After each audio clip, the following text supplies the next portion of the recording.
Hi friends, இந்த வீடியோவில் நம்ம ஒரு முக்கியமான தகவல் பற்றி தாங்க பார்க்க போகிறோம். அதாவது பத்திரப்பதிவு சம்பந்தமாக பதிவுத்துறை தலைவர் அனைத்து சார் பதிவாளர்களுக்கும் ஒரு முக்கியமான சுற்றறிக்கை ஒன்று அமைச்சிருக்காரு. அதை பற்றின இன்ஃபர்மேஷன் தான் இந்த வீடியோவில் பார்க்க போகிறோம். முடிஞ்ச அளவுக்கு இந்த இன்ஃபர்மேஷனை ஃபுல்லாக பார்த்துட்டு நிறைய பேருக்கு நீங்கள் ஷேர் பண்ணுங்கள். கண்டிப்பாக இது உங்களுக்கு பயனுள்ளதாக இருக்கும். இந்த சுற்றறிக்கை வெளியிட்ட தேதி ஆகஸ்ட் 1ஆம் தேதி 1/8/2025 அன்னைக்கு வெளியிட்டிருக்காங்க. இந்த சர்க்குலர் பார்த்தீங்கன்னா ஃபுல் அண்ட் ஃபுல் இங்கிலீஷில் தான் வந்து கொடுத்துருக்காங்க. இதை நம்ம வந்து தமிழில் கன்வெர்ட் பண்ணி வச்சுருக்கிறோம். இதை நாங்கள் கன்வெர்ட் பண்ணது தான். ஸோ அதனால் இதில் பிழைகள் ஏதாவது இருந்தது அப்படின்னா நீங்கள் திருத்தம் பண்ணிக்கோங்க. ஸோ 2 சர்க்குலருக்கான காப்பி, அதாவது Tamil version plus English version, இந்த 2 காப்பியும் நம்ம டெலகிராம் சேனலில் வந்து உங்களுக்கு கொடுத்துருக்கேன். நீங்கள் டைரெக்டாக அங்கே போய் டவுன்லோட் பண்ணிக்கலாம். ஃபஸ்ட்டு இந்த இன்ஃபர்மேஷன் பேசிக்காக தெரிஞ்சுக்கிட்டு அதுக்கப்புறம் இந்த சர்க்குலர் காப்பியை நீங்கள் போய் டவுன்லோட் பண்ணிக்கோங்க. ஸோ ஆவணங்கள் பதிவு சப்ஜெக்ட் என்ன சொல்கிறாங்கன்னா, டாக்குமெண்ட் ரெஜிஸ்ட்ரேஷன். குறிப்பிட்ட வரம்பிற்கு மேலான பண பரிவர்த்தனைகள் வருமான வரித்துறைக்கு தகவல் அளித்தல் தொடர்பாக பதிவாளர்களுக்கான வழிமுறைகள் வெளியீடு அப்படின்னு சொல்கிறாங்க. ஆனரபிள் சுப்ரீம் கோர்ட் வந்து ஒரு தீர்ப்பு கொடுத்தாங்க. அந்த தீர்ப்பின் அடிப்படையில் இந்த பத்திரப்பதிவுத்துறை தலைவர் அவர்கள் வந்து அனைத்து பதிவாளர்களுக்கும் ஒரு வழிமுறைகள் வந்து வெளியிட்டிருக்காரு இந்த சுற்றறிக்கை வாயிலாக. அதாவது குறிப்பிட்ட வரம்பிற்கு மேலான பண பரிவர்த்தனைகள் அப்படின்னா, இப்போது நம்ம பத்திரம் பதிவு பண்ணுறோம் இல்லையா, ஸோ அந்த பத்திரத்தினுடைய அந்த பதிவினுடைய தொகை இவங்க என்ன சொல்கிறாங்க அப்படிங்கிறது ஒன்லைனில் சொல்கிறேன். அந்த பதிவினுடைய தொகை 20,000 ரூபாய்க்கு மேலே இருந்தது அப்படின்னா அந்த தகவல், அதாவது அந்த அந்த பத்திரப்பதிவினுடைய கம்ப்ளீட் டீட்டெயில்ஸ் எல்லாமே இன்கம் டேக்ஸ் டிபார்ட்மெண்ட்டுக்கு பதிவாளர்கள் தெரிவிக்கணும். அப்படிங்கிறத எந்த வகையில் வந்து தெரிவிக்கணும், இந்த ஆனரபிள் சுப்ரீம் கோர்ட் வந்து எந்த மாதிரியான தீர்ப்பு வந்து ஒரு கேஸில் வந்து கொடுத்துருக்காங்க. ஸோ இது போன்ற தகவல் எல்லாமே கீழே இருக்குது. ஒன் பை ஒன்னாக பார்க்கலாம். அதாவது 2015ஆம் ஆண்டு நிதி மசோதா பாராளுமன்றத்தில் நிறைவேற்றப்பட்டு நிலம் சம்பந்தமான சொத்துக்களில் பண பரிவர்த்தனைகளுக்கு வரம்பு விதிக்கப்பட்டது. இதன் அடிப்படையில் வருமான வரி சட்டத்தில் திருத்தம் செய்யப்பட்டு மேற்கண்ட குறிப்பு 2இல் குறிப்பிடப்பட்ட சுற்றறிக்கையில், அதாவது இந்த 2ஆவதாக ஒரு சுற்றறிக்கை வெளியிட்டிருக்காங்க 4/1/2016 அன்னைக்கு. அதில் என்ன சொல்லியிருக்காங்கன்னா, 20,000 ரூபாய் மற்றும் அதற்கு மேலான பண பரிவர்த்தனைகள் வருமான வரித்துறைக்கு தெரிவிக்கப்பட வேண்டும் என குறிப்பிடப்பட்டுள்ளது. அதாவது நான் சொன்னேன் பார்த்தீங்களா, இந்த 20,000 ரூபாய் டிரான்சாக்ஷன் அப்படிங்கிறது கேஷாக. இப்போ நிறைய பேர் வந்து பத்திரம் பதிவு பண்ணும்போது மோஸ்ட்லி வந்து பணம் கையில் கொடுத்து தான் வந்து பதிவு பண்ணுறாங்க, கேஷாக கொடுத்து தான் வந்து பதிவு பண்ணுறாங்க.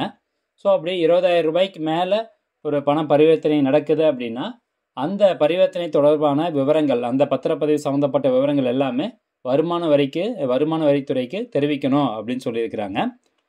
இந்த 2வது சுற்றறிக்கையில் சமீபத்தில் ஆனரபிள் சுப்ரீம் கோர்ட் என்ன சொல்லியிருக்காங்கன்னா, மேற்கண்ட குறிப்பு 3இல் குறிப்பிட்ட வழக்கில் ஒரு வழக்கில் தீர்ப்பின் 18(1)ல் கூறியிருப்பது என்ன அப்படின்னு சொல்கிறாங்க. மசோதா நிறைவேற்றப்பட்ட போது பரிந்துரைக்கப்பட்ட 3 லட்சம் பதிலாக 2 லட்சம் வரம்பாக குறைக்கப்பட்டது. 75 லட்சம் பணமாக செலுத்தப்பட்டது என்று வழக்கு தொடரப்படும் போது அது சந்தேகத்துக்குரியதாகவும் சட்ட மீறலாகவும் தோன்றும். திருத்தம் 1/4/2017 முதல் நடைமுறையில் வந்தாலும் இன்னும் எதிர்பார்த்த மாற்றத்தை ஏற்படுத்தவில்லை.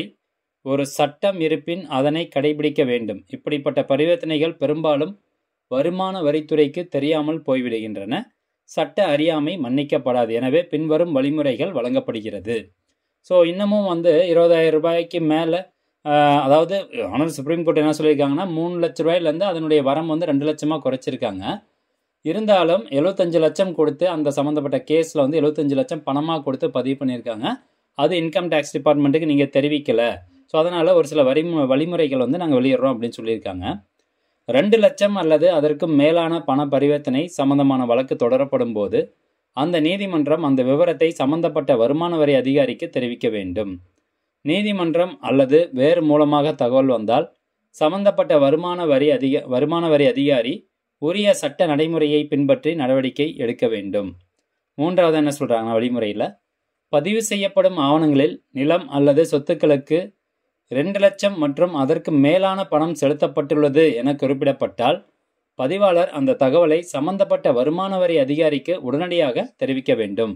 சுப்ரீம் கோர்ட் என்ன சொல்லுதுன்னா, 2 லட்சம் ரூபாய் சொல்லியிருக்காங்க. பட் நம்மளுடைய Tamil Nadu inspector general of registration அவர் என்ன சொல்கிறாருன்னா, 20,000 ரூபாய்க்கு மேலான பதிவு எல்லாத்தையுமே வந்து இன்கம் டேக்ஸ் டிபார்ட்மெண்ட்டுக்கு தெரிவிக்கணும். இது ஒன்லி ஃபார் கேஷ் டிரான்சாக்ஷனுக்கு மட்டும்தான்.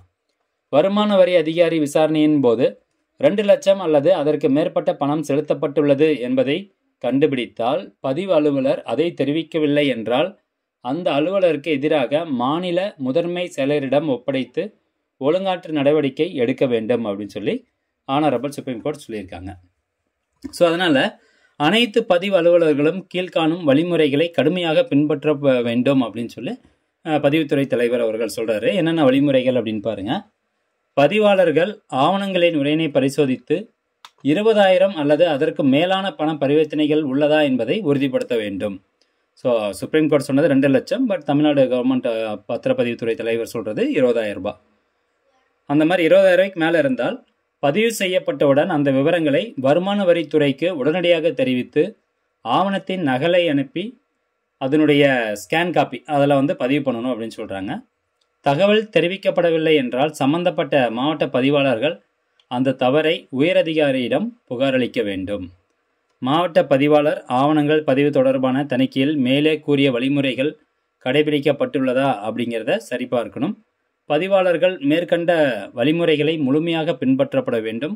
அதே மாதிரி மாவட்ட பதிவாளர்கள் மற்றும் துணை கண்காணிப்பாளர்கள் இதை மேற்பார்வை செய்ய வேண்டும் அப்படின்னு சொல்லி இந்த சுற்றறிக்கையை அமைச்சிருக்கிறாரு பதிவுத்துறை தலைவர். யாருக்கு அமைச்சிருக்காரு? அனைத்து மாவட்ட பதிவாளர்கள் மற்றும் சார் பதிவாளர்கள் எல்லாருக்குமே அமைச்சிருக்காங்க. ஸோ இந்த சுற்றறிக்கையை சொல்கிறது என்ன அப்படின்னு கேட்டிங்கன்னா, நம்ம பத்திரம் பதிவு பண்ண போகிறோம். அந்த பத்திரப்பதிவுக்கு நம்ம அந்த ஒரு சொத்தை பதிவு பண்ண போகிறோம். அப்படி ஒரு நிலமோ அல்லது ஒரு சொத்தை பதிவு பண்ண போகிறோம் அப்படின்னா 20,000 ரூபாய்க்கு மேலே நம்ம பணமாக கொடுக்குறோம். ரெஜிஸ்டர் ஆஃபீஸில் 20,000 ரூபாய்க்கு மேலே பணமாக கொடுக்குறோம் அப்படின்னா கண்டிப்பாக அந்த பத்திரப்பதிவினுடைய விவரங்கள் மற்றும் அதனுடைய சம்மந்தப்பட்ட ஆவணங்கள் எல்லாத்தையும் இன்கம் டேக்ஸ் டிபார்ட்மெண்ட்டுக்கு சார் பதிவாளர்கள் அனுப்பி வைக்கணும் அப்படிங்கிறது தான் இந்த சுற்றறிக்கை சொல்லப்படுது. ஓகே ஃப்ரெண்ட்ஸ், இவ்வளோதான் இன்ஃபர்மேஷன். இந்த தகவல் முடிஞ்சாலும் நிறைய பேர் ஷேர் பண்ணுங்கள். மீண்டும் அடுத்த ஒரு நல்ல பதிவில் சந்திக்கலாம். நன்றி, வணக்கம்.